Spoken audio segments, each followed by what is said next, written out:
తనకు ఇచ్చిన ఒక్కగానొక్క కుమారుణ్ణి బలిగా అర్పించటానికి ఎప్పుడైతే విధేయత చూపాడో ఈ పరీక్షలో ఆయన పాస్ అయ్యాడు. తప్పక భక్తులకి పరీక్షలు ఉన్నాయి.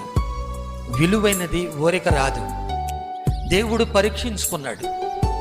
మరి ఆ పరీక్షలో ఆయన పాస్ అయిన తరువాత దేవుడు ఎన్నో గొప్ప కార్యాలు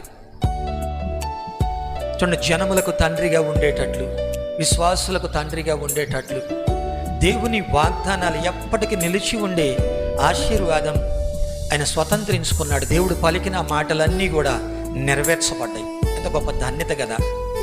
ఆ పరీక్షలో పాస్ అవ్వాలి, ఆ పరీక్షకు నిలవాలి. విలువైనది వరకు రాదు. ఈ నిలవనందుకు ఏం చేస్తారు? కొద్దిమంది పోగొట్టుకుంటారు. చూడండి, లోకంలో కొద్దిమంది దైవజనుల పేర్లే మనం చాలా ప్రాముఖ్యంగా చెప్పుకుంటాం. సరే, ఇంకొద్దిమంది మరుగున ఉండొచ్చు, మనకు తెలియదు.